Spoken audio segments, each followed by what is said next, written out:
Alors, on va commencer d'abord par un rappel concernant les séquences précédentes. Dans un premier temps, on a commencé par mettre en évidence la localisation de l'information génétique, pour conclure que cette information génétique siège au niveau du noyau. Par la suite, nous avons entamé le mécanisme de transmission de l'information génétique pour parler de la mitose avec ses différentes caractéristiques et sa finalité, c'est-à-dire la transmission de l'information d'une cellule mère à des cellules filles qui sont identiques à cette cellule mère, pour dire qu'il s'agit d'une reproduction conforme. Ensuite, on s'est demandé, mais sur le plan chimique, quelle est la nature de l'information génétique? Nous avons vu les 3 expériences historiques depuis 1928 avec Griffith, qui a parlé d'un principe transformant qui transforme une bactérie R en bactérie S en lui faisant acquérir une capsule.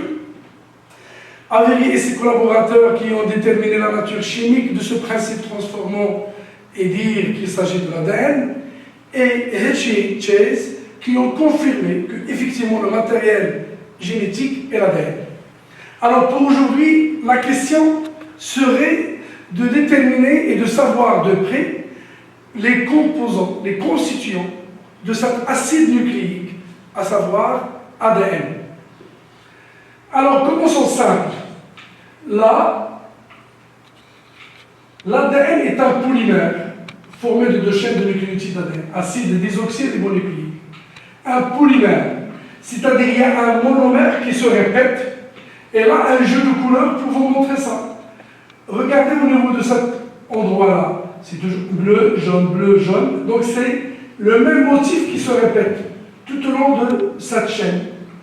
Et parallèlement, il y a une autre chaîne dans laquelle nous avons la même répétition. Par contre, là, à l'intérieur, nous avons utilisé des couleurs différentes.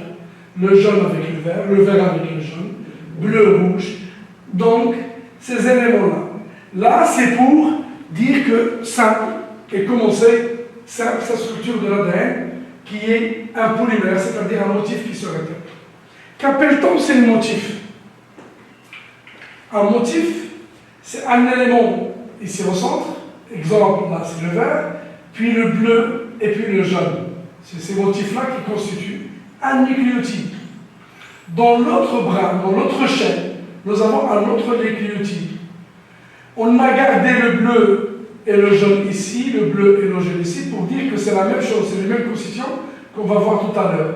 Là, nous avons changé la couleur pour dire que c'est des éléments qui changent d'un nucléotide à l'autre. Alors, le message, l'ADN est un polymère, c'est-à-dire il y a un monomère et un motif répétitif qui se répète tout au long d'une chaîne. Ce motif répétitif, ça s'appelle comment? Ça s'appelle nucléotide. Alors, l'ADN est un polymère, le monomère est un nucléotide, donc l'ADN est un polynucléotide.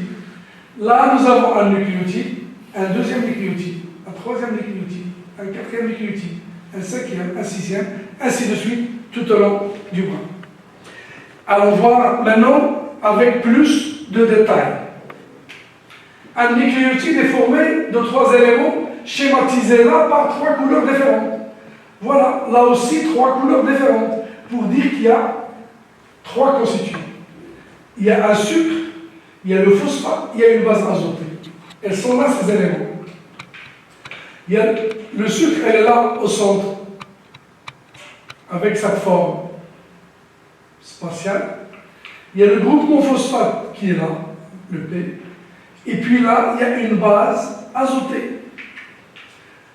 L'ensemble constitue un nucléotide.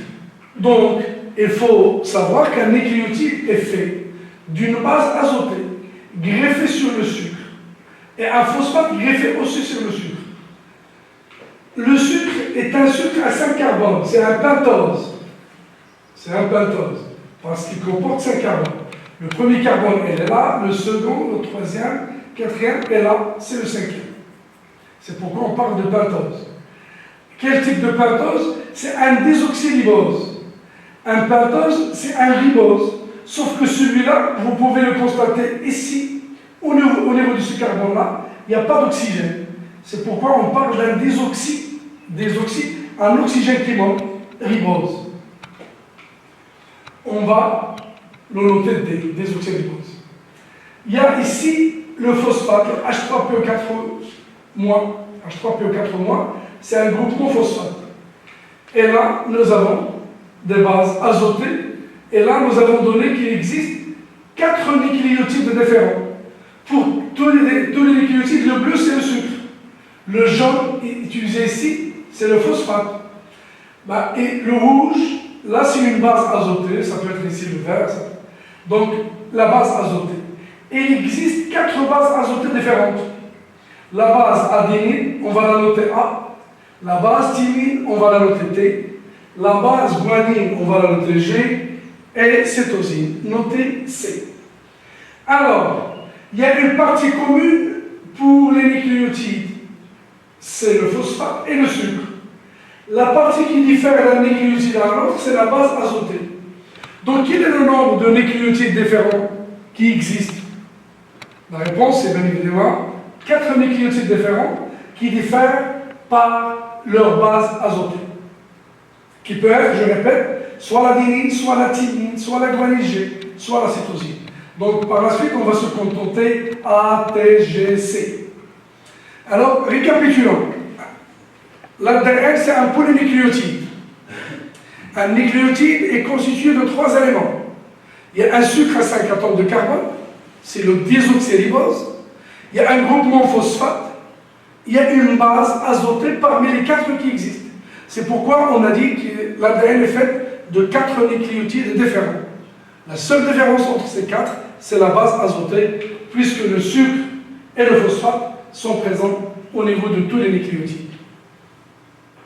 Un tout petit détail. Là, les carbones du sucre, on va les numéroter. 1', 2', 3', 4', 5'.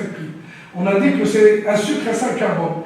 Ça va le servir par la suite pour donner l'orientation des 2 brins qui constituent la molécule d'ADN. Donc, le premier carbone sur lequel se greffe la base azotée. Le 5e carbone sur lequel se greffe le phosphate. Donc, nous avons un sucre à 5 atomes de carbone. Le premier carbone, noté ici 1', sert à la fixation de la base azotée. Le carbone 5' sert à la fixation du groupement phosphate. Le carbone 2' ne porte pas d'oxygène, c'est pourquoi on parle d'un désoxyribose. 3', et là son oxygène, on va voir, ça va servir à quoi par la suite. Pardon? Là, on va voir avec un peu de détail, ce n'est pas des choses à apprendre, mais c'est bien d'avoir une idée sur les 4 bases azotées qui font la différence. Mais on va les partager en 2 groupes, en 2 familles. Les petites bases azotées qui ont un seul cycle. C'est pourquoi on parle de petites bases azotées. Là, c'est les grandes bases azotées et possèdent 2 cycles. Donc, le tout, c'est des bases azotées. Mais au niveau de leur organisation, ce n'est pas la même chose. Là, nous avons 2 cycles. C'est pourquoi on parle de grosses bases à 2 cycles. Là, on parle de petites bases à 1 cycle. Les petites bases sont la cytosine C et la thymine T. Et c'est la famille des pyrimidines. La base adénine et la base guanine, elles sont de grosses bases azotées, c'est les purines. Donc, nous avons 2 familles de bases azotées. Les 4 bases azotées qu'on vient de voir sont réparties en 2 groupes. Il y a la famille des purines, c'est G et A. Et il y a la famille des pyrimidines, c'est C et T. Donc c'est important d'avoir une idée quand même, de dire, oui, les bases azotées, ce sont elles qui font la différence entre un nucléotide et un autre. Elles sont au nombre de 4 qu'on a partagées en 2 groupes, les purines qui sont à 2 cycles et les pyrimidines qui sont à un seul cycle. Là, c'est le sucre qu'on vient de voir tout à l'heure. Le sucre avec ses carbones, c'est 5 carbones, 1', 2', 3', 4', et puis le 5'. Bien sûr, 1' et 4', elles forment un cycle. C'est pourquoi il y a cette forme cyclique de ce sucre. Le carbone 1', c'est au niveau duquel se fixe la base azotée. Le carbone 5', sert à la fixation du phosphate pour avoir un nucléotide. Alors, est-ce que c'est clair pour tout le monde? Là, c'est un récap. Qu'est-ce qu'on nous avons ici? Ça représente quoi? Ça représente le sucre. C'est un glucide. Ça représente le sucre. Et en bleu. Là, c'est le groupement phosphate. H3, PO4-. Les H+, elles sont libérées. Ce qui justifie l'appellation acide désoxyribonucléique. Donc, l'ADN est un acide. Car les groupements phosphate des nucléotides libèrent des protons H+. Alors, là, on avait OH, libération de H+. Là, on avait OH, libération de H+. Là, c'est une double liaison O. Le OH ici, l'hydrogène, le proton H+, elle va servir à établir cette liaison entre le jaune, c'est le phosphate, et le carbone 5', qui avait un OH ici. La formation d'une liaison à ce niveau. Donc, le phosphate se greffe sur le carbone 5'. Là, c'est le carbone 1', sur lequel se greffe cette base azotée. Donc, comme ça, il faut avoir une idée claire sur ce nucléotide, sur cette unité structurelle de l'ADN. Parce qu'on va voir qu'un nucléotide lié avec un autre nucléotide, ça forme une chaînette, une chaîne, donc un polymère. Alors, pour ne pas se perdre, on va revenir et vous rappeler l'ADN fait de nucléotides qui constitue un polynucléotide. On la retrouve où cette ADN? Au niveau d'une cellule eucaryote qui possède un vrai noyau, donc c'est à l'intérieur du noyau. Il y a des cellules qui sont prokaryotes et chez lesquelles on va trouver de l'ADN dans cette zone nucléoïde parce qu'il n'y a pas une membrane nucléaire chez les prokaryotes. Donc il y a aussi l'ADN chez les prokaryotes, chez les eucaryotes au niveau du noyau. Là, c'est directement au niveau du cytoplasme. Très bien. Alors, on veut se pencher davantage, après avoir mis en évidence la composition de l'ADN, sur la façon dont sont organisés les nucléotides. Et là, on va exposer un travail qui a été réalisé par Charles Gaff, qui a analysé l'ADN extraite de cellules de nombreuses espèces. Alors, Charles Gaff en 1950, il a calculé le pourcentage des nucléotides, ou bien le nombre de nucléotides, la teneur, c'est un pourcentage, dans l'ADN de l'homme, du blé, de l'os, de la bactérie Escherichia coli, de la levure. Donc, différentes espèces. Et les résultats sont regroupés dans ce tableau-là. Alors, si on peut voir, on prend l'exemple, celui de l'homme. La base azotée A est représentée à 30,9%. La base G, 19,9%, C, 19,8%, T, 29,4%. Là, si on s'amuse à faire le calcul, on va prendre un seul exemple. On va diviser le rapport, on va calculer le rapport A sur T, 30,9, qu'on va diviser sur 29,4. Ça va donner combien? Une valeur aux alentours de 1. Donc les chiffres, elles sont très rapprochés. G et C, le rapport G sur C, 19,9, 19,8. C'est également 1. La somme A plus G sur T plus C, 30 plus 19, 29 plus 19. Donc on est toujours aux alentours de 1. Par contre ici, A plus T, 30 plus presque 30, qu'on va diviser sur 19 plus 19. Donc c'est différent de 1. Alors, le rapport A sur T égale à 1, le rapport G sur C égale à 1. Comment on peut expliquer que dans une molécule d'ADN, le rapport A sur T égale à 1? C'est-à-dire dans cette molécule d'ADN, il y a autant de A que de T pour avoir un rapport égal à 1. Donc A doit être égal à T. La même chose, G égale à C. Chose confirmée par la somme des A plus G. Lorsqu'on a parlé des familles, c'est la famille des purines. Ce sont les bases azotées qui ont 2 cycles. Sur la famille des pyrimidines, A plus G, 30 plus 19, c'est 29 plus 19,8 approximativement, c'est 1. Et donc la somme des bases puriques sur la somme des bases pyrimidiques est égale à 1. Par contre, la somme, une base purique avec une base pyrimidique, c'est différent de 1. Quelle conclusion peut-on tirer de ce calcul?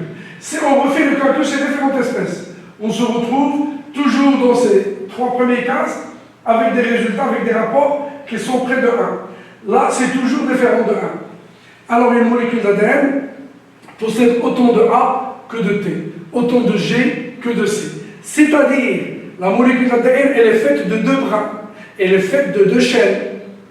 Et donc, chaque chaîne, elle est faite de nucléotides. Là où il y a la base A, devant, il y a une complémentarité avec T. C'est pourquoi il y a autant de A que de T. De la même façon, G, elle va s'associer avec C de l'autre bras. Donc c'est cette complémentarité qui fait que l'ADN est fait de 2 chaînes. Alors pour voir ce qu'on est en train d'expliquer, voilà.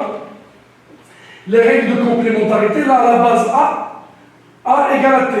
Pourquoi A égale à T? Parce que si A se trouve sur un brin, sur l'autre brin, on va retrouver T. Elles s'associent et forment des liaisons hydrogènes entre eux. 2 liaisons hydrogènes associent la base A avec la base T. C'est pourquoi il y a autant de A que de T. De la même façon, on a trouvé que G égale à C. Donc il y a autant de G que de C. Et se lient par des liaisons hydrogènes toujours, ces 3 liaisons. Et donc il faut retenir que les 2 brins qui constituent l'ADN et constituent chacun par une succession de nucléotides. L'autre brin, la même chose. Et ces 2 brins sont complémentaires 2 à 2 grâce à la complémentarité entre les bases azotées. A s'associe avec T et G s'associe avec C. Le nombre de liaisons entre A et T, c'est 2 liaisons, et entre G et C, c'est 3 liaisons. Très bien. Après avoir étudié et mis en évidence la composition de l'ADN, la complémentarité entre les bases azotées, il faut aller chercher l'organisation spatiale, la structure de cet ADN. Quelle structure adopte cet ADN fait de 2 brins? Alors là, on revient sur des travaux historiques. Là, nous avons Rosalind Franklin, morte à 38 ans d'un cancer. Elle a reçu, son équipe a reçu le prix Nobel en 1962, mais pas elle malheureusement. Qu'est-ce qu'elle a fait l'équipe de Rosalind?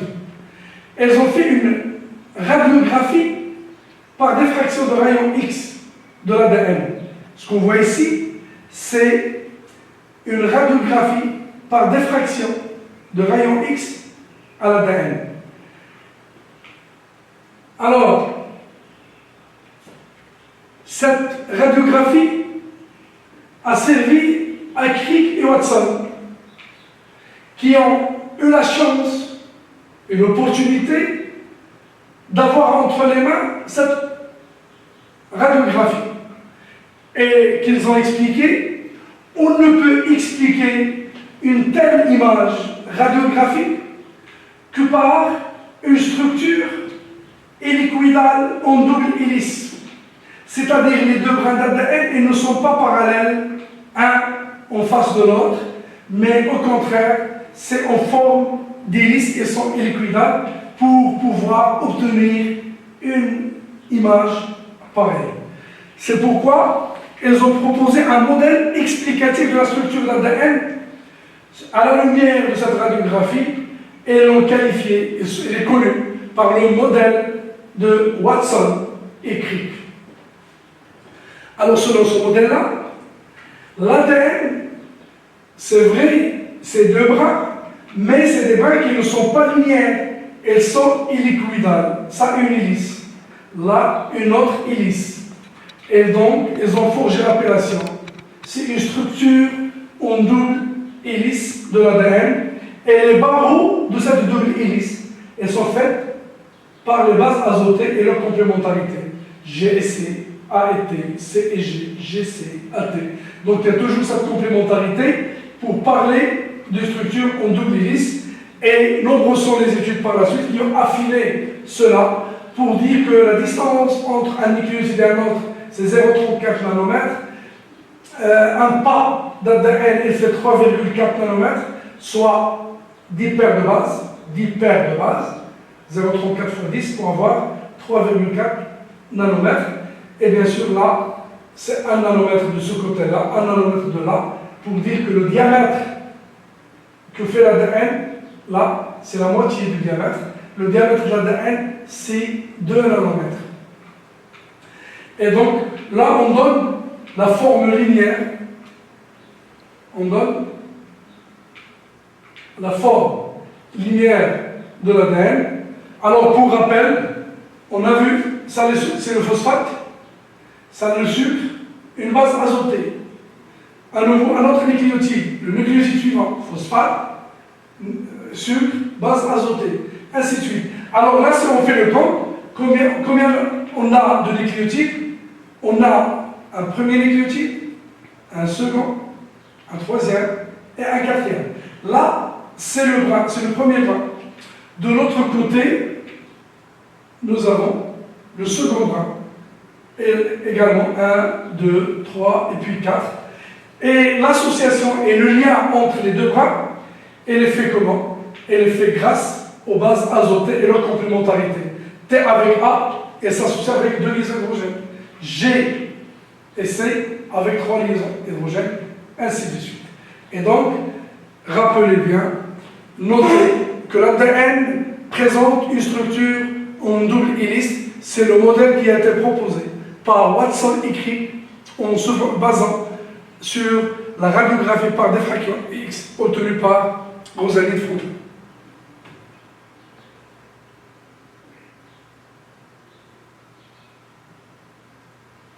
Alors là, on reprend le même schéma pour montrer le lien entre les nucléotides.'. Pour faire un brin, un nucléotide doit s'associer avec le nucléotide suivant. Donc la liaison, là c'est quel carbone ici? C'est le carbone 3'. Hein, on a vu que le carbone 1', sur lequel se greffe la base azotée, 2'. Là c'est le 3', 4', et puis 5', et fixe là le phosphate. Le carbone 3', il va établir une liaison avec le phosphate du nucléotide suivant. Donc là, c'est une liaison entre OH du carbone 3' et OH du groupement phosphate. C'est une liaison phospho-diester. C'est une liaison d'estérification parce qu'il y a un alcool qui va établir une liaison avec un acide. C'est un détail chimique. Vous allez voir ça en chimie organique. Donc c'est une liaison phosphodiester. Là aussi, de la même façon, une liaison entre ce nucléotide et le suivant, c'est toujours le carbone 3' qui va se greffer au phosphate du nucléotide suivant. Alors là, on va donner une polarité à ce brin d'ADN. Nous avons une extrémité libre 5' phosphate. Le dernier nucléotide est là, une extrémité libre 3' OH. On dit que c'est un brin orienté comment? Elle est orientée 5' P 3' OH. Ça, c'est l'orientation de ce brin. Regardez là. Le sucre, elle est renversée pour que le carbone 1' soit de ce côté-là et fixer la base azotée A complémentaire à T, 2, 3'. Donc nous avons une extrémité 3' ici, libre. On va continuer. Là, le dernier nucléotide, c'est 5' P. Donc ce brin là est orienté 3', 5'. C'est l'inverse de ce brin. C'est pourquoi on dit que l'ADN est fait de 2 brins qui sont comment? Elles sont antiparallèles. Pourquoi on a utilisé ce mot antiparallèle? Car un brin est orienté 5', 3', dans ce cas-là c'est celui-là, et l'autre brin est orienté 3', 5'. Et on parle d'un antiparallélisme, et bien sûr, chaque brin, pour rappel, c'est une succession de nucléotides. Là aussi, c'est une succession de nucléotides, Et les bases azotées des nucléotides sont complémentaires 2 à 2, A avec T et G avec C. Alors, si vous avez bien saisi, on va passer à une petite évaluation et vérification de vos acquis. Alors, qu'est-ce que nous avons ici? Ça, H3PO4. C'est le groupe non-phosphate. C'est lui qui confère l'acidité à cette substance qui est l'ADN. Et là, 1, 2, 3, 4, et puis 5. Ça, c'est le sucre. C'est le désoxyribose. C5H10O4. C'est un pentose. C'est un sucre à 5 atomes de carbone. Je répète, c'est le désoxyribose. Là, nous avons les bases azotées. Les 4 bases azotées. C'est quelle base celle-là? Oui, c'est l'adénine. T, c'est la thymine. G, guanine. C, effectivement, cytosine. Donc ce sont les 4 bases azotées. Et vous vous souvenez, on distingue les bases azotées avec 2 cycles, A et G, et les bases qui ont un seul cycle, T et C. Alors, qu'est-ce que vous allez noter ici? Les 4 bases azotées. Et pour finir, là, qu'est-ce que nous avons ici? C'est un groupe non-phosphate greffé sur le carbone 5' du sucre. Et là, c'est une base azotée, laquelle? Guanine, greffée sur le carbone 1'. Le tout, c'est quoi? C'est 3 éléments. La base azotée, plus le sucre, plus le phosphate, ça forme un nucléotide. Alors, merci pour votre attention et j'espère que vous avez bien suivi la composition de l'ADN, sa structure, parce que nous avons détaillé davantage cela. Elle constitue le support de l'information génétique. La prochaine fois, on va voir la relation entre ADN et chromosomes et chromatine que nous avons évoquée à l'occasion de l'étude de la mitose. Merci encore une fois pour votre attention.